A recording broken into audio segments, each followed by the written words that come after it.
శ్రీ గురుభ్యో నమ. సింహి అపరాజిత మహామంత్రాలయానికి స్వాగతం. అహం కమలానందనాథ. మంత్రశాస్త్రంలో చాలా లోతైన అంశాలు ఉన్నాయి. వాటి గురించి మీకు స్పష్టంగా తెలియచేసే ప్రయత్నం చేస్తున్నాను. ఈ ఎపిసోడ్స్ మీరు పూర్తిగా చూస్తే కనుక అసలు సాధన అంటే ఏంటో తెలుస్తుంది. ఒక మంత్రం మనం గ్రహించిన తర్వాత ఎలా ప్రేరణ చేయాలి, దానివల్ల మనలో కలిగేటువంటి మార్పులు ఏంటి, దానికి తగ్గట్టుగా మనం ఎలా ప్రవర్తించాలి, ఇవన్నీ అర్థమవుతాయి.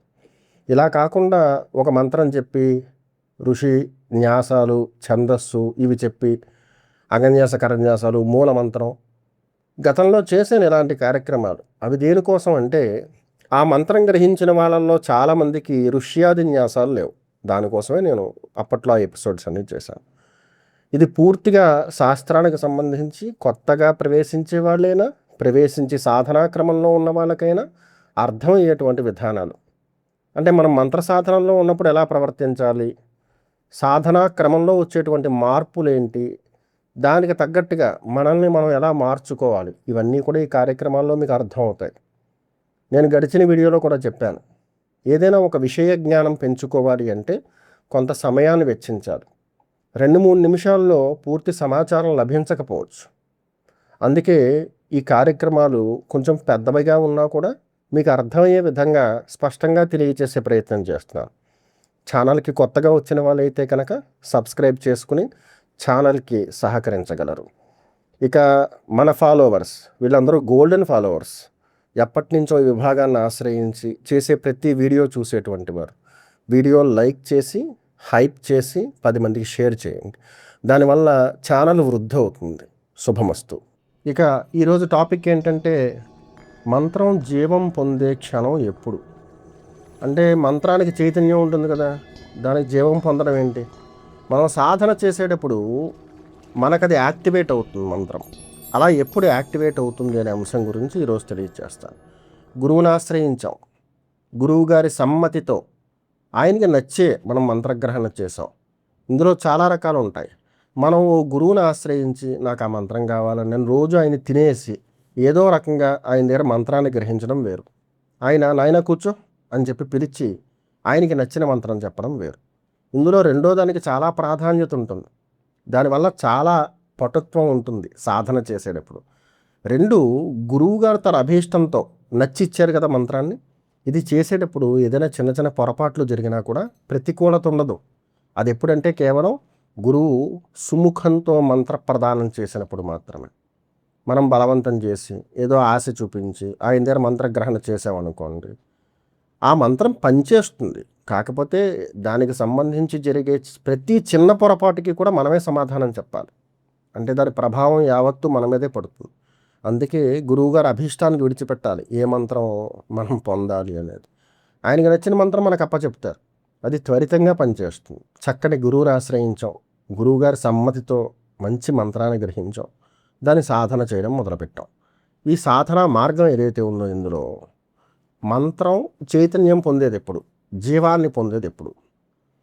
మనం సాధనా క్రమంలో ముందుకు వెళుతున్న కొద్దీ చాలామంది ఏమనుకుంటారంటే మంత్రగ్రహణే ఆ మంత్రానికి జీవమేమో, అది మన దగ్గరకు వచ్చిన వెంటనే యాక్టివేట్ అవుతుందేమో. అలా కాదు, అది విత్తు. దాని నుంచి ఫలసాయం పొందాలి అంటే కనుక సాధన అనేటువంటి నీరు రోజు పోస్తూ ఉండాలి దానికి. అది కూడా క్రమంగా శ్రద్ధగా దాన్ని రక్షించుకోవాలి. ఇతరమైన పశువులు అవి దాన్ని తినేయకుండా. మన పక్కన చాలామంది ఉంటారు మనల్ని కబలించడానికి, వాళ్ళ నుంచి మనం రక్షించుకోవాలి. వాళ్ళు ఏం చేస్తారో తెలిసిన, మానసికంగా బలహీనపరుస్తారు. ఈ మంత్రంలో ఏం లేదు, లేకపోతే ఆయన దగ్గర ఎందుకు చెప్పుకున్నాం, ఇలాంటివి అనమాట. ఇది విన్న తర్వాత వాడికి ఓ 50% మంత్రం మీద ఉన్నటువంటి అభిమానం చచ్చిపోతుంది. దాంతో శ్రద్ధగా చేయలేడు. ఇంకా ఫలితం ఏమొస్తుంది? అందుచేతను ఇతరులు చెప్పేటువంటి మాటలు పెడచెవిన పెట్టాలి. వాటిని వినకూడదు. విన్నా వాటిని మన దృష్టిలో ఉంచుకోకూడదు. సాధనా మార్గంలో ఉన్నప్పుడు అనేక పరీక్షలు వస్తాయి. అందులో ఇవి కూడా అంతే. ఇందులో చాలామంది చెదిరిపోతారు. ఇంకో కులధర్మంలోకో, ఇంకో సంప్రదాయంలోకో, ఇంకో గురువు దగ్గరకో వెళ్ళిపోతూ ఉంటారు.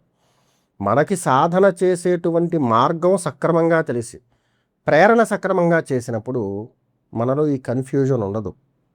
రెండో విషయం ఏంటంటే ఆ జీవం, అంటే మనం చేస్తున్నటువంటి జపం ఏదైతే ఉందో దానికి సంబంధించిన ఫలితం మనం క్రమక్రమంగా ఆస్వాదించగలుగుతాం. ఇందులో 2 రకాలు ఉంటాయి, ఆస్వాదన, అనుభవం అని. అనుభవం ఎప్పుడు వస్తుందో తెలిసిన, అది మహావృక్షమై ఫలాలు ఇచ్చినప్పుడు. ఇందాక విత్తనం గురించి చెప్పాను కదా, సాధన అనేటువంటి నీరు రోజు పోస్తూ ఉంటే మొక్క ఎదుగుతూ ఉంటుంది. ఆ విత్తులోంచి బీజం పైకి వస్తుంది, మొక్క అవుతుంది, వృద్ధి అవుతూ ఉంటుంది. దాన్ని మనం రక్షించుకోవాలి ఇతరుల నుంచి. అలా రక్షించుకోగా అది వృక్షం అయిన తర్వాత దానికి సమయం, అంటే అది వికసించడానికి లేదా కాయలు కాయడానికి సమయం వచ్చిన తర్వాత అది వర్షించడం మొదలు పెడుతుంది ఫలసాయాన్ని. అప్పుడు మనం దాన్ని ఆస్వాదించవచ్చు, అనుభవించవచ్చు. ఇందులో మొక్క పెద్దదవుతున్న కొద్దీ, అంటే మన సాధన వృద్ధి అవుతున్న కొద్దీ మనం దాన్ని ఆస్వాదించవచ్చు. ఎప్పుడైతే సిద్ధత్వ లక్షణాలకు దగ్గర అవుతామో అప్పుడు అనుభవించవచ్చు. తొలి రోజుల్లో అనుభవాలు ఏమీ ఉండవు. అంటే ఆ మంత్రాన్ని ఉపయోగించి ప్రయోగ కర్మలు అవి చేయడానికి ఏమీ ఉండదు.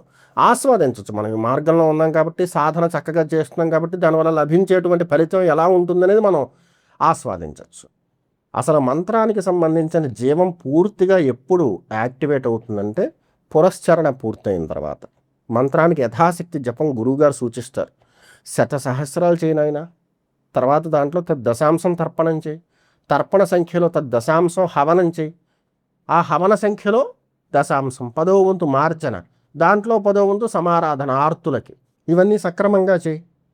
అప్పుడు ఖచ్చితంగా మంత్రానికి సంబంధించిన చైతన్యం యాక్టివేట్ అవుతుంది. అది లగాయతు. ఒకసారి పురస్చరణ చేసేస్తే మంత్రం పని అయిపోయినట్టు కాదు.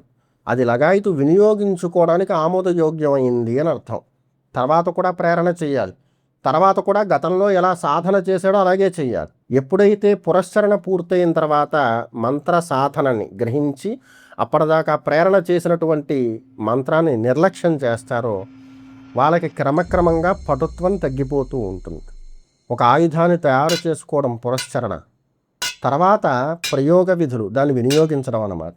ఇవన్నీ కూడా శాస్త్రాభ్యాసంలో ముందుకు వెళ్ళి కొద్దీ తెలుస్తాయి. అంటే మంత్రం చైతన్యం ఎప్పుడు పొందుతుంది అని ఖచ్చితంగా అడిగితే పురస్చరణ పూర్తయిన తర్వాత కూడా సాధకుడు ప్రతిరోజు యథాశక్తి ఆ జపం చేస్తున్నప్పుడు మాత్రమే దానికి ఆ పటుత్వం ప్రాప్తిస్తుంది. అర్థమైంది కదా. మనం మంత్రం గ్రహించిన వెంటనే ఫలితం రాదు. మంత్రం సాధన చేస్తున్నప్పుడు ఫలితం రాదు. ఎప్పుడైతే సమర్పణ చేస్తామో, ఈ జప విధికి సంబంధించిన వివరం గతంలో చెప్పాం. జప నిర్వర్తన అనేది సముపార్జన. దీన్ని తీసుకెళ్ళి సమర్పించడం, హవనం చేయడం, మార్జన చేసుకోవడం, సమారాధన చేయడం, ఇవన్నీ కూడా మనం చేసేటువంటి పురస్చరణలో భాగాలు. పురస్చరణ ఎప్పుడైతే పూర్తవుతుందో మంత్రం పూర్తి చైతన్యాన్ని పొందుతుంది. అది లగాయతూ ఆ మంత్రాన్ని సాధకుడు ఆస్వాదించడానికి ఆమోదయోగ్యుడవుతాడు.